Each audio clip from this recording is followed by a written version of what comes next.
Hello বন্ধুরা, আমি পায়েল। আপনারা দেখছেন পায়েলের রান্নাঘর। তো আজকে আমার রেসিপি ছিল টক ঝাল মিষ্টি কুলের আচার। তো কি করে বানালাম তার জন্য পুরো ভিডিওটাকে আপনাদের দেখতে হবে। প্রথমে কড়াইয়ে সরষের তেল দিয়ে দিয়েছি। তেলটা একটু গরম হয়ে আসলেই আমি এখানে দিয়ে দেবো পাঁচফোড়ন সোমবার। তো তার আগে বলি, আমি একটা শুকনো খোলায় একটা গুঁড়ো মশলা করে রেখেছিলাম।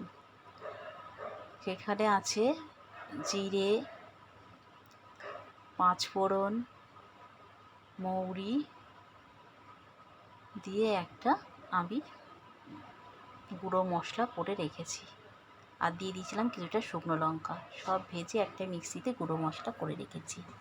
তেলটা গরম হতেই পাঁচফোড়ন দিয়ে আমি কুলগুলোকে দিয়ে দিলাম। কুলগুলো ভালো করে ধুয়ে আমি রোদে শুকিয়ে রেখেছিলাম দুদিন।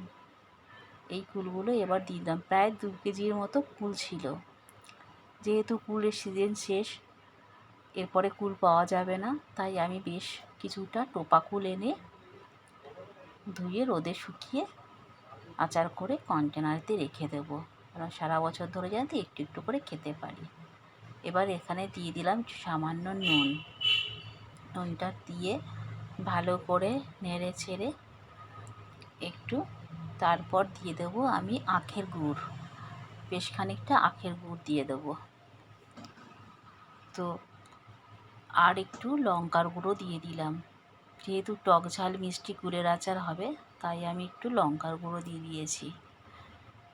আর ওখানে শুকনো কড়াইও কিছুটা আমি শুকনো লঙ্কা ভেজে গুঁড়ো করে রেখেছিলাম। তো এবার বেশ খানিকটা আখের গুড় দিয়ে দিয়েছি। যেহেতু একটু টক ঝাল মিষ্টি কুলের আচারটা খেতে লাগবে, তাই না বেশ খানিকটা আখের গুড় দিয়ে দিলাম। গুড়ের থেকে জল বেরিয়ে আসবে।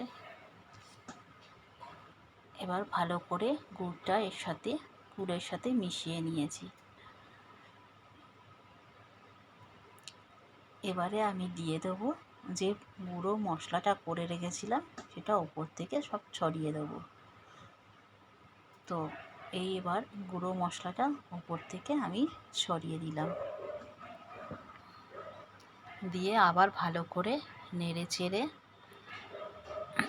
একটু সামান্য হাতের জলের ছিটে দিয়ে দেবো, যাতে মশলাগুলো ভালো করে গুড়ের সাথে লেগে থাকে।